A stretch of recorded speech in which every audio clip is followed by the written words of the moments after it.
ABC News contributor and Cardozo Law professor Kate Shaw, thanks for joining us again. Kate, how did the impeachment managers do today? And would you say that they presented a strong case for impeachment? It was a strong case, I thought, Lindsay. I mean, so Congressman Raskin, when he opened yesterday, said you're not going to hear a lot of citations to the Federalist Papers, so it hasn't been this dry constitutional law lecture. I think they have stayed very focused on narrative, but I couldn't help, as a constitutional law professor myself, thinking about the, say, Federalist 65, which is Alexander Hamilton's famous Federalist paper about impeachment, and he describes impeachment as involving some betrayal of the public trust, misconduct of public men. And it did seem as though what we were hearing about today was sort of a textbook case of violation of public trust, essentially to have used the powers of the presidency to seek to deny the legitimacy of an election that you have lost, and to seek to use the power of the presidency and the bully pulpit, the president's speech platform, essentially to cling to power, again, does feel like sort of at the heart of what the impeachment process is designed for, without a lot of lectures about the founding or the Constitution or the Federalist Papers. It was really focused on this incredibly dramatic narrative of both the lead up to January 6th inside the Capitol, and then sort of what the president did or didn't do during the many hours of the siege of the Capitol. And we saw, of course, some newly released security footage today. Do you think that these images move the needle at all? And if this were to be a criminal trial instead of a political process, do you think that that would make a big difference? In terms of the president's conduct here, in many ways, it's what the president did up to January 6th. But on January 6th, it's much more about what the president didn't do.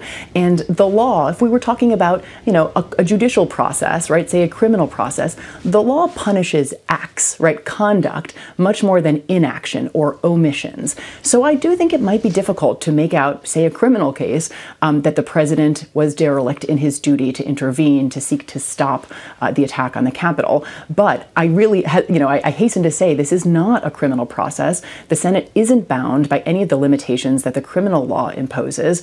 And the president has all kinds of duties that an ordinary citizen just doesn't have, including first and foremost to preserve, protect, and defend the Constitution. So imagine, a foreign adversary invaded the United States and the president refused to authorize a military response to protect the nation. That wouldn't violate any criminal law, but I don't think anybody would argue that it was, somehow outside of the reach of the impeachment power. So, inaction of this sort, I think, is clearly subject to impeachment. It's just a question of whether, enough senators are convinced that they have the power to actually take this vote at all, and that the action and inaction satisfy the constitutional standard. It feels like there are kind of two issues at play, because you were talking about what President Trump did leading up to that moment, but also Congressman David Cicilline and others argue that Trump didn't do then enough to stop or condemn the riots while they were happening. What legal responsibility, if any, did Trump have to call it off? Yeah, so again, I think that he clearly had a duty to act to protect the lives, the very lives of the members of this co-equal branch of government, right? The Congress, and also the Capitol Police and the other staff members who were, literally in mortal danger during this period. So, but again, so it's a duty or an obligation that I think he clearly had. And it seems as though he felt, pretty clearly from the presentation today, fell short of satisfying.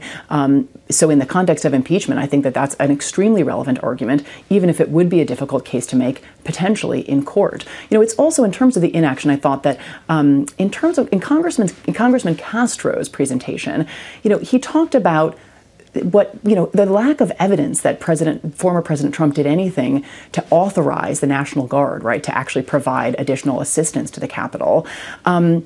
It was one of these places where I sort of wondered about what seems to be the decision not to call witnesses, at least so far, because there was a lot of reliance on newspaper reporting suggesting that President Trump was delighted by what was happening in the Capitol, and of course the statement by acting Secretary of Defense that he had authorized the National Guard in consultation with Vice President Pence, Speaker Pelosi, other congressional leadership, conspicuously no mention of President Trump.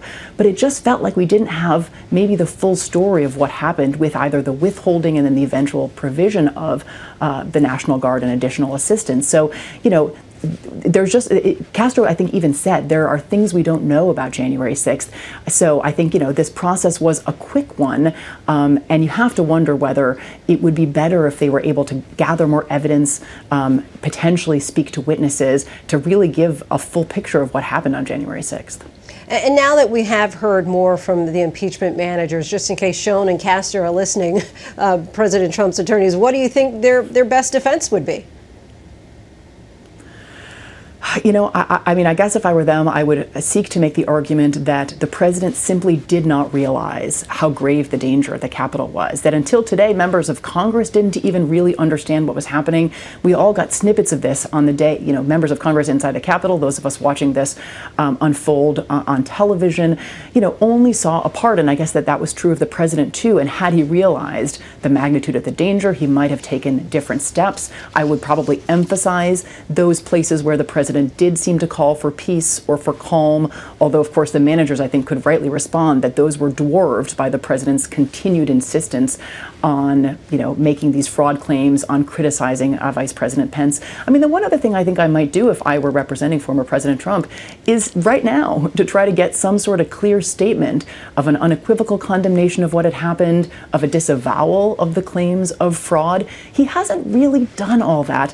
Even now, would it really make a difference? I'm not sure, but I think it might serve some, it might be valuable from the perspective of our politics and the public. And so, if I were his lawyer, I think I might call him and say, maybe we put out a statement. I think it would help. I don't really see that happening, but I think it's probably the advice I would give. Kate Shaw, thank you so much. Hi, everyone. George Stephanopoulos here. Thanks for checking out the ABC News YouTube channel. If you'd like to get more videos, show highlights, and watch live event coverage, click on the right over here to subscribe to our channel. And don't forget to download the ABC News app for breaking news alerts. Thanks for watching.